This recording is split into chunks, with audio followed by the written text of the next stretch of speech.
What is your superpower? I'd probably say my creativity. Knowing nerdy trivia. My superpower is being a good listener.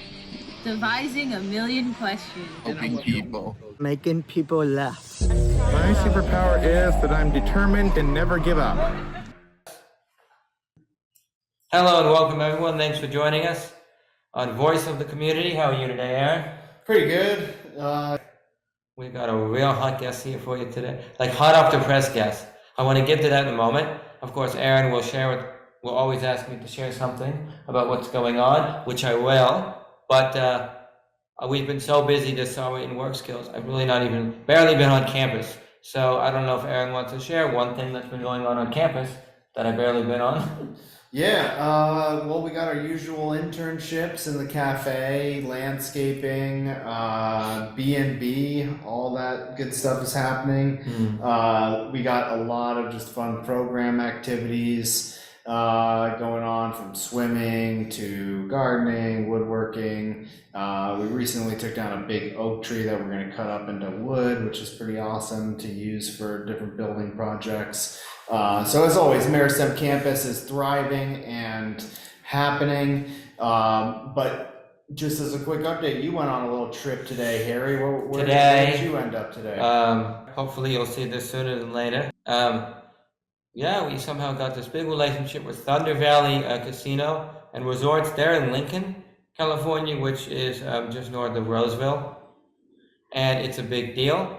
Eric sort of started this relationship for this grant that we were working on to get students a job. But it's through the workforce that he located them. And they came and toured Meristem. They loved us. And they toured the bed and breakfast. And I said, hey, we got a bunch of interns here that are cleaning, organizing, and working as hospitality interns. Do you ever have any tours or something? They said, we would love to have you. They gave us a tour of their entire facility. It's very impressive what they offer. It's a big deal. So that, just to give you a little bit of 1,000 pounds of laundry a day, they do. And we're struggling here to do one load. Yeah. So it's perspective. But like I said, hotter than hot off the press.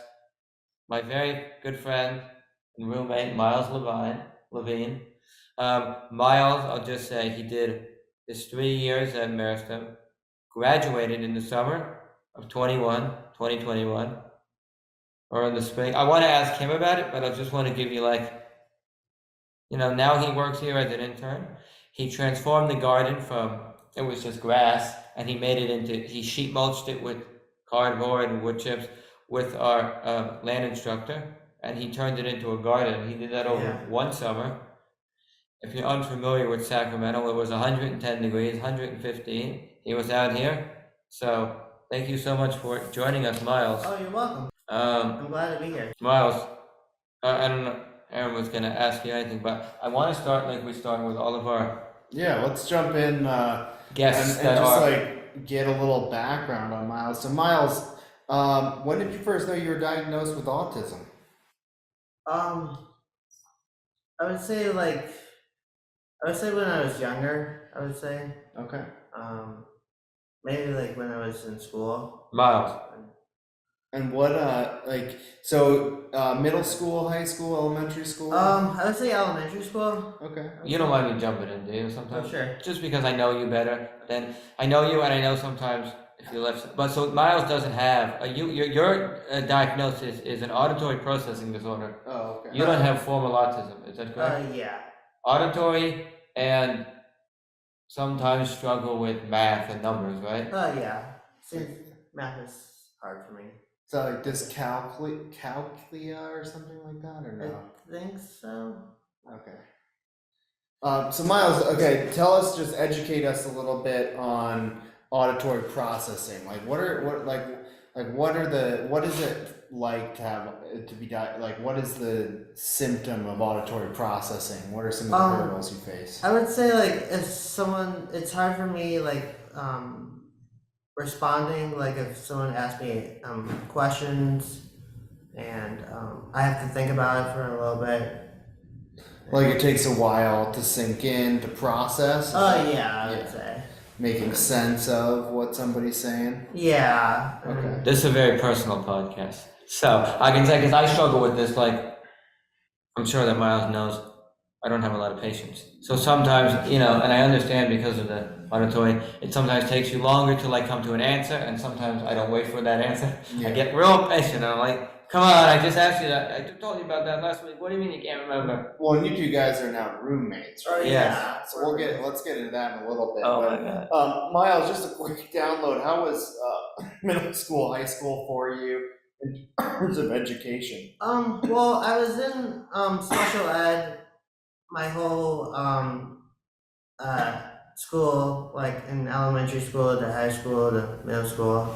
I was in mostly in like in classrooms with other students. I mean, I was like with other classmates with disabilities. Mm-hmm.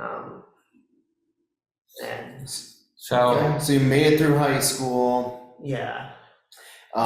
Did you try to go to college afterwards, or what was the next step after high school before you came to Meristem? Well, I graduated high school. I wasn't really sure what to do. I felt lost.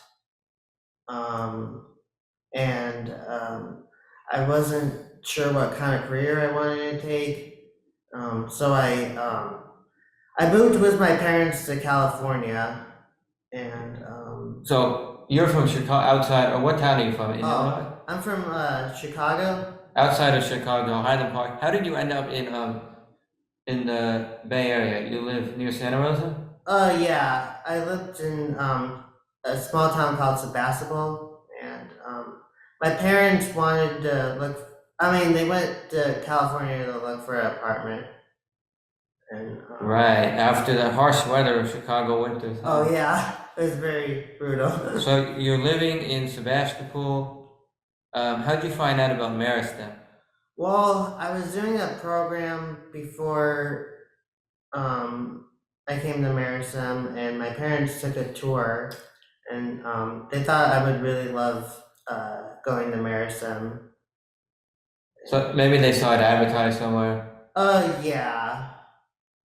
That's pretty cool. Miles, were you a regional center client at the time? Like, did you get signed up for that, or how did that work out? It took me a while to be a client for Regional Center. Okay. I wasn't before I came to Meristem. Mm-hmm. But I was working on becoming a regional student. Got it. So you spent 3 years in Meristem. What were some big, like, positive takeaways from your time at Meristem? What were some learning? I would say Meristem helped me a lot with confidence and being independent, and helped me with my social skills, and it just helped me a lot with being confident. Was it your first time living in a dorm-like setting with other people? Yes, I would say it was. And how was that for you? Like getting along with the dorm mates and... I would say it felt very new to me, and I've never had a roommate before, and we had to like learn how to clean the dorm, and I guess have be with different roommates. Then, while you were at Meristem, you had some firsts. Well, you did some sort of bigger things that not everyone does. You got a job while you were here. Was that your first job that you had working in a restaurant, I believe? Yes, I would say that was my first time working in a restaurant. Was that your first job you ever had? No, I did have a summer job where I was a boat attendant at a beach, and I was writing parking passes and launching boats and helping people get their boats back in the trailers, and doing some cleaning. And Sweet. How was that Chicago or California? Chicago. Okay. How was the job that you had here at the restaurant? It was good. They were really nice, and it seemed like a really good job. Just juicing and So what is Well, let's before we. So after Meristem, you went out on your own. Oh yeah. So you got a job and an apartment. Oh yeah. Tell us a little bit about that, Miles. Well, I got a job at a nursing home, and then I moved out of Meristem, and I moved to downtown Sacramento, and I moved in with my friend Harry, and yeah, it was a new experience, I would say. Getting a job and moving in with Harry. Yeah. I have some questions before to go back to Meristem. Oh, sorry. Or one question. What was your favorite thing at Meristem?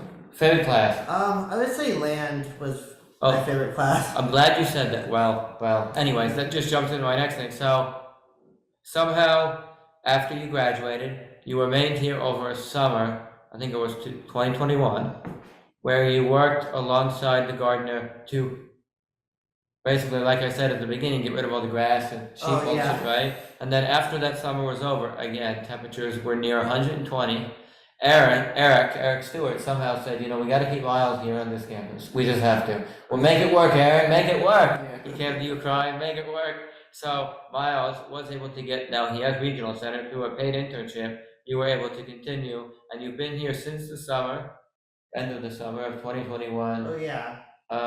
And now you're working full time. I mean, between the two jobs, it's full time. Some days, like twice a week, where you have an 8-hour workday. How is that for you? I would say it's long, but I'm able to do it, and You and Yeah. our fellow, who's also been on the podcast, Ben Lewis. I mean, you're working hard out there. oh I yeah, got. yeah. I'm very There's some impressed. hot days. And, Yeah, Miles. Like, what are some? What do you love about working on the land? I really love like harvesting the vegetables and seeing what's growing and take caring of the land and I really enjoy nature. So I really enjoy seeing if there's any nature on campus. Okay. Miles, so everyone can visit our website, typeautism.org, Transformative Autism Program. We've had a podcast in the beginning where we told you all, described what it was. How has TAP helped you since you graduated, Miles? TAP has helped me with being able to getting a job, my confidence into like interviewing, and helping me with like my interests and I feel like we've also sort of customized the types of jobs that you can go after, helped you with the partnerships that we knew, and helped connect you and your job coach to sort of the right direction in terms of like the best way to get it. It would be like, because we have like big relationships with big companies that Miles might want to work at, and how to like bring everybody who needs to be brought to the table and also help you go towards the employer in the best way that you can. yeah. I feel like we've really been nailing that with you. I've been meeting with Miles and his job coach to sort of facilitate that. Eric had a lovely meeting with the job didn't work out, but it was an informational interview. So you could ask all the questions in the world that was in your head to the guy on Zoom with Eric. Oh Which yeah. was like a big relief for you. It was very helpful. So now that you said that, what was so helpful about that informative interview? I would say because Eric really knows me very well, and he helped with like the questions I had to ask the employer, and So it was helpful to have someone there that knew you, so they could fill in the blanks that you missed. Is that? yeah, I would say. All right. That's awesome. Miles, what are some of the just looking at your time at Meristem, getting into the workforce, and just that you're still working part-time at the elderly home? Oh yeah, the nursing home. And you're doing dishwashing there, or? Yeah, I'm doing dishwashing, and I'm serving the residents. Okay. Saturdays at 7 a.m. Yeah. Wake at It's 5:30 pretty every early. weekend. That's impressive on itself. So you got the breakfast duty. Yeah. basically? Yeah. Mm. Okay. Yeah. What are some of the biggest hurdles for you, Ben? Like, what are the challenges? What are the fears that you have around work and? I would say like doing things new for me are very hard for me, and I guess just getting out of my comfort zone, and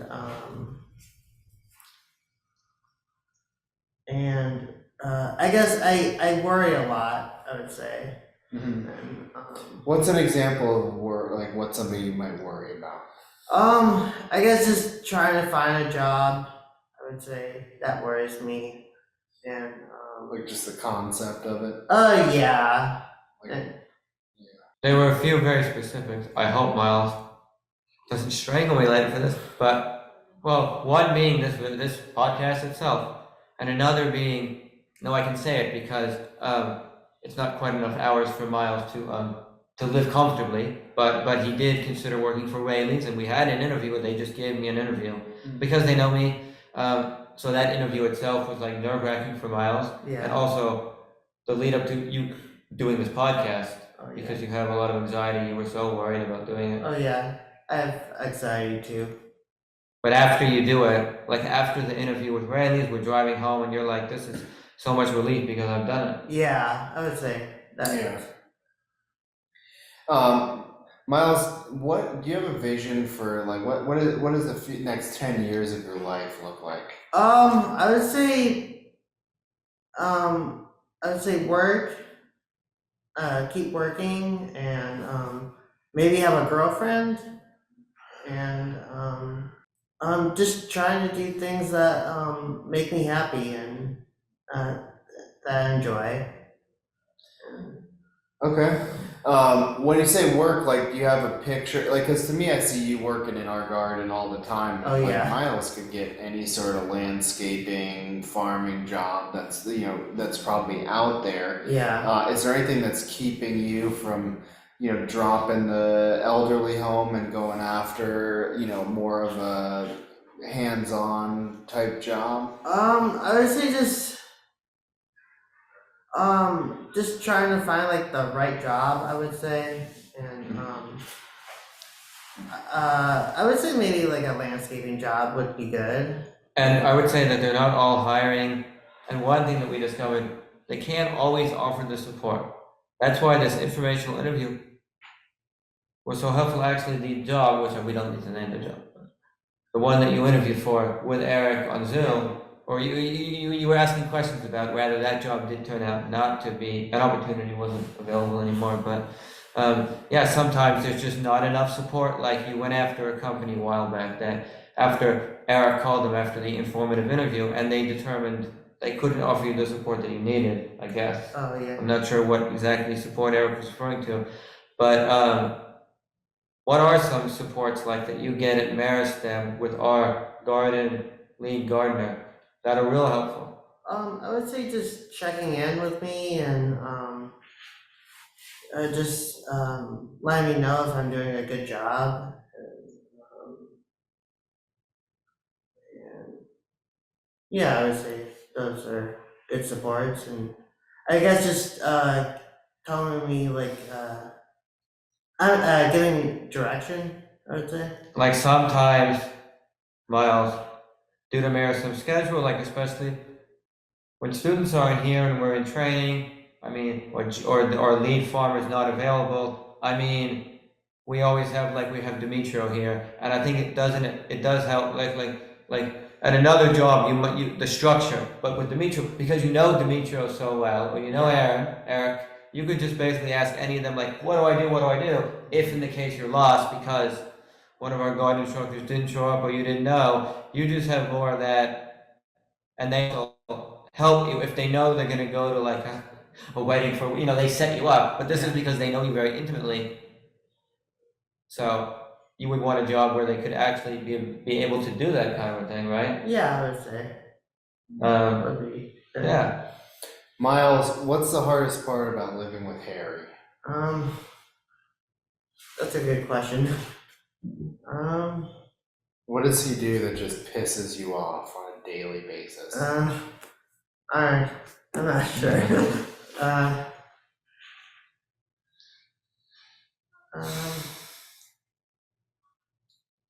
don't really know. No, do you know when you're angry? I know Do you the get answer. angry? Well, I don't think I get really angry. I guess I get a little upset. What does Harry do that Come on, gets Miles you upset? knows. I know the answer, but Miles, you know. You know what I do that bothers you and bothers you and bothers you. Isn't that? I don't let things go.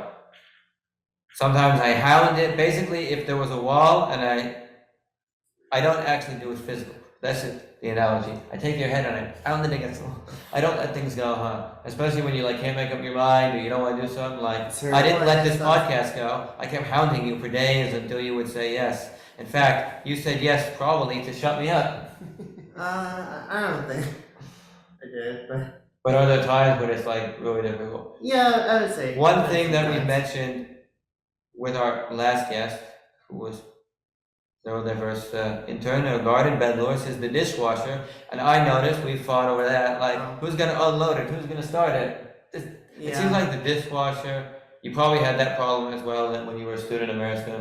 Like, Yeah. who's gonna empty it? Who's gonna run it? The person that runs it empties it? No, the person that runs it doesn't empty it, and nobody can decide. And you need to go to you need some help to.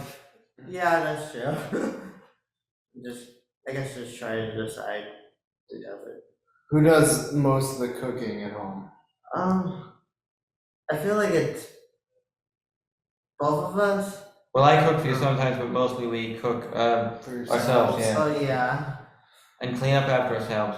But sometimes, due to we can't figure it out or decide that dishwasher just gets full, and we don't run it because Oh the yeah. person doesn't want to run. Or if I run it, and I don't tell Miles that I ran it. You don't you want to be like. Well, yeah. I mean, I guess I just want to know. And of course, the big test when your parents came over to visit, because Oh yeah. they can see if we really keep up after ourselves. Yeah, that's true. How'd you do on that test? I think we did pretty well. Okay, I would say. that's good. You mentioned wanting to get a girlfriend. Why is finding a girlfriend so hard? I guess just having confidence and I guess just putting yourself out there, I would say, is hard. Not to put Miles on the spot, but I joined a dating. It was like a meetup. You go and meet a group of bachelorettes, I guess, in a bar and talk to them. You get 30 seconds, or 2 minutes with each one. Speed dating? I tried to get Miles to come. No, absolutely not. You wouldn't. Why? Because it's maybe a little new for you, huh? Yeah, I would say it's new. But then I heard it was a joke that your dad made the other night when he said, "Oh, I'm signing Miles up for a dating app. Please support me." And I'm like, that puts me in a very awkward place, Mr. Because, you know. Yeah, that's true. Well, I kind of want to know a little bit about the speed dating area. It didn't really go as planned. I mean, I never actually found someone. I messaged them afterwards. Okay. I don't think I waited a little too long. As my mother and my sister said, you should have emailed them that night if you were really. But they were interested because we matched each other. You go in and you like the person afterwards on the app. Yeah. It was good. I would do it again. There was one person that was just super drunk, and that didn't help. But I think because it's at a bar and you can drink. Yeah. Miles, I know you don't drink, really. Yeah. At least for me, having a single drink, because I was driving and I wanted to be having not them knowing I'm totally drunk, but having a little bit of alcohol helped. But I just think I was super stressed out. Yeah. I'm also not the most on-time person, and I was running a little late to the event, and it was raining, and I was like, I just have to get there. Oh man. So you showed up in go mode, huh? I guess so, yeah. And I kept being the one. They had one too many bachelors, and I kept being the one too many, so I kept just standing there for a little bit. So you just checked yourself out of the game, huh? Is that pretty standard for you guys in that sort of scenario? Just take a back seat if there's a back seat available? Yes. Yeah, I would say. Yeah. I do. I need to go to, yes. Yeah. Why is that? I don't know. Just too scary or? Well, I would say I'm shy. Yeah. I would say.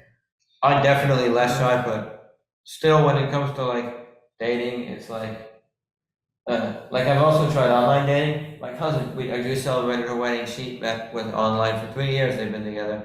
But for me, it's like online dating is a little like because I don't know them and it's hard. Some people with neurodiversity, it's hard to tell if someone's being honest or not, especially online. That's really a challenge because you never know if they're lying. Yeah. The whole profile could be fake. That's true. And you don't know until you meet them. You gotta suss that one out. That's tough. That's tricky. Yeah, and you have to figure out communicating, like, oh, is texting and what do they really mean in the text message, or even just figuring out the best way to communicate. Yeah. Like, what do I say? Like, I always go to my sister for advice. She's been with her, well, they're married now, but they've been together 10 years, 11 years, so I always can go to her. Because she's a little, no disgrace to my parents, but she's a little younger, so she has the pulse, but I always like, how do I communicate with these young women that would be appropriate for this age, this day and Yeah. have you ever gone to your sister for dating advice, Miles? I would say not much, but she did say that she could help me. I would take her up on that if I'm just saying. Yeah, that's true.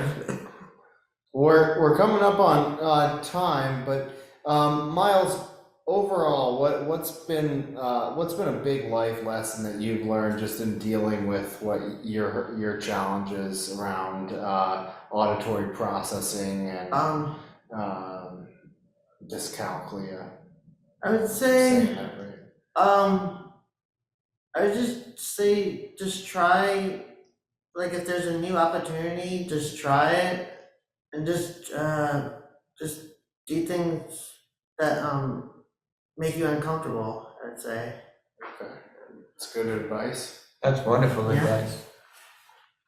And if you were given advice to somebody who's a job seeker, who's got autism or some sort of personal challenge, what advice would you give to them? I would say just try really hard and you're gonna do really good. What about the full-time work too? Because I feel like a lot of people with neurodiversity, they just want to work part-time. Mhm. You're okay, like when we're looking for a new job, I mean, you're thinking money too, like I need to Oh, survive. Yeah. In California, which is ever increasingly, they just increased their rent again by 100. Like, I understand that part of it, but the other part is like, you just can't do it. You're able to do a full-time job. Yeah. What advice would you give to a job seeker that is so nervous, they don't want to do it? What would you say to them? I would say. They want to, but maybe they just have so much anxiety about it. I would say just try and see if you could do a full-time job and So just like you're at the swimming pool, dive right into the oh yeah, just dive. Well, that's some good advice, Miles. Aaron, any last words? I mean, I'd say it's probably like important to also be able to swim before you dive. Right. in. Oh, yeah, that's you know true. how to swim. Yeah. Metaphorically speaking. No, it's been a pleasure, Miles. Thank you for overcoming any anxiety to just join us today for the podcast Oh, and you're sharing welcome. some like personal tidbits about your life and how things have gone. Yeah, we just really appreciate you. Oh, thank you. I really appreciate you guys too. Yeah, thank you so much for all you do for Meristem, being my roommate, all the above, It's been a pleasure. Oh yeah. Meristem out. Yeah, there we go. Thanks, everyone.